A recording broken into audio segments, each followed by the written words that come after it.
People's Temple. In the jungle of northwestern Guyana, a city was built from scratch. No roads led to it, no outsiders were welcome, and on the 18th of November 1978, 918 people died inside it in a single afternoon. Jim Jones was an American preacher who built his following on a seductive mix of racial equality, socialism, and apocalyptic Christianity. In the 1950s and 60s, he was genuinely ahead of his time, integrating his congregation in Indiana when the rest of America refused to. That reputation attracted thousands of followers, predominantly black Americans, who had been failed by the very country Jones claimed to be saving them from. Members were forced to sign over their assets. They were beaten publicly as discipline. Jones rehearsed what he called white nights, loyalty tests where followers were handed cups of liquid and told it was poisoned. Those who hesitated were shamed. Those who drank were praised. He was conditioning them.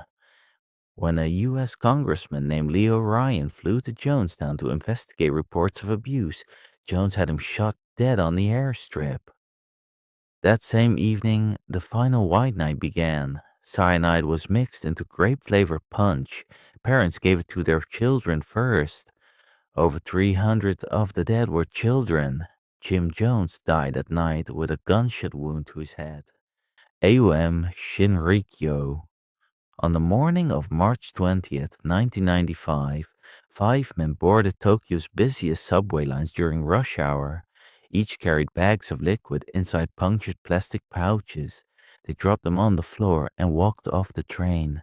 The liquid was sarin, one of the most lethal nerve agents ever synthesized. 13 people died. 50 were permanently disabled. Nearly 1,000 suffered long-term vision damage. Over 5,000 were treated at hospitals across the city. Aum Shinrikyo was not a fringe group hiding in a compound. It was a registered religious organization in Japan, with scientists, lawyers, and doctors among its members. Its founder, Shoko Asahara, began in the 1980s preaching a blend of Buddhist, Hindu, and Christian end times theology. He claimed he could levitate. He sold his bathwater to followers as a holy elixir. And when Japanese voters rejected Aum's candidates in the 1990 elections, his theology pivoted. The world deserved destruction, and Aum would deliver it. They manufactured nerve agents. They stockpiled biological weapons, including botulinum toxin and anthrax. They attempted to acquire nuclear material from Russia. They even sent members to Africa during the Ebola outbreak, reportedly to collect samples. Asahara was arrested, tried over a decade-long legal process, and executed by hanging in 2018, but the organization never fully disappeared. It rebranded as Alive, and as of the 2020s, Japanese authorities continue to monitor thousands of active members. Heaven's Gate. They believed the spaceship was trailing the Hale-Bopp comet. They believed their bodies were merely containers, vessels for souls that belonged to an extraterrestrial kingdom.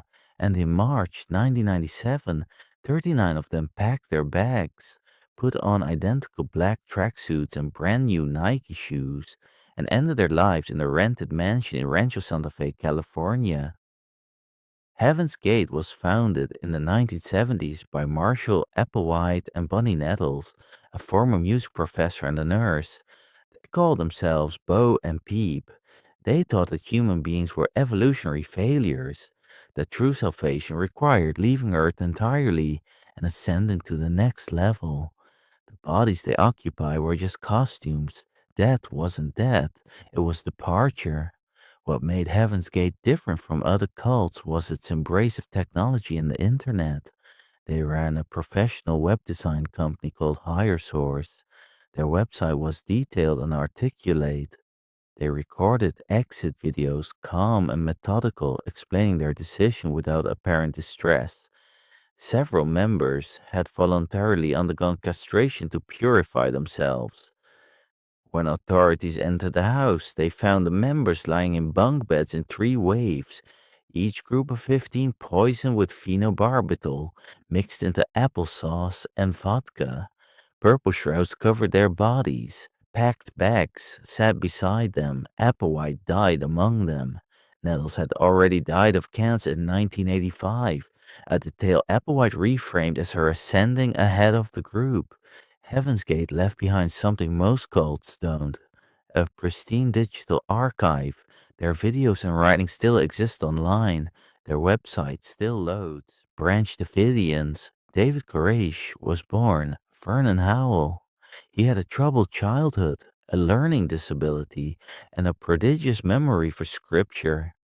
By his 20s, he had rebranded himself, taking control of a splinter group of the Davidian Seventh day Adventists, and established a compound outside Waco, Texas called Mount Carmel. Koresh thought that he was the final prophet, that he alone could open the seven seals of Revelation, that God had granted him the right to take multiple wives, including underage girls and the wives of other male members. He stockpiled weapons, he stockpiled followers, and he preached that a final battle with the government was coming. He was not wrong about one thing: it came. On February 28, 1993, the Bureau of Alcohol, Tobacco, and Firearms raided Mount Carmel.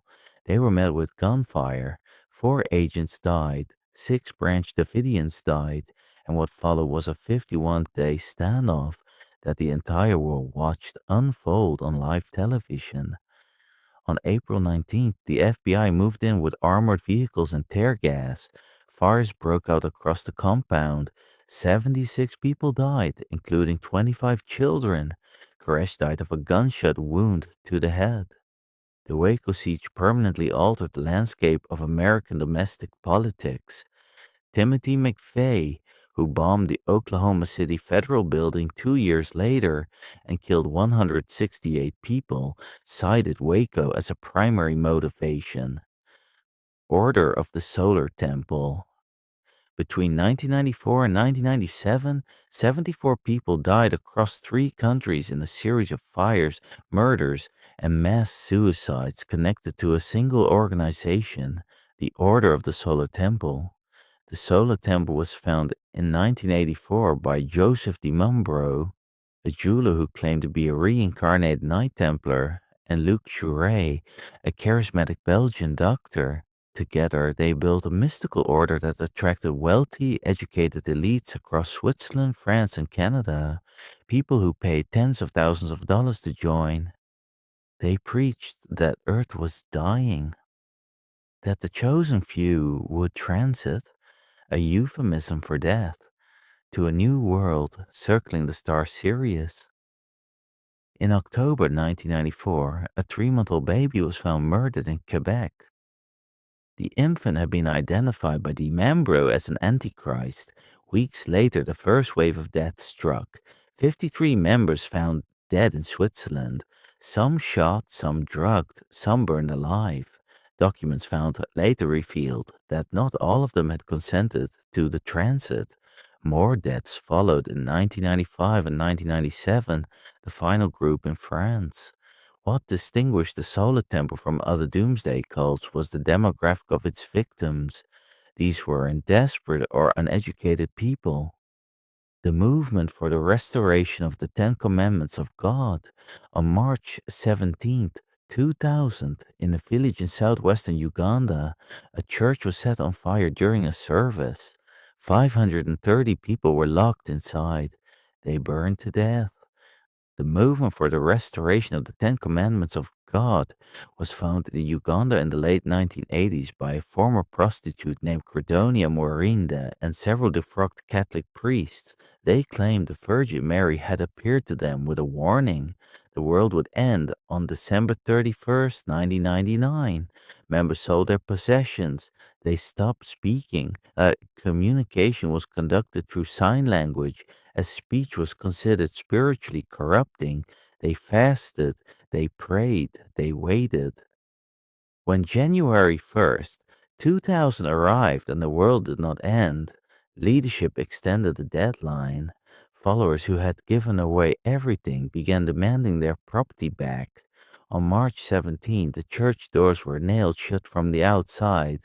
When investigators began excavating the grounds of the movement's properties across Uganda, they found more bodies from in pits beneath floors.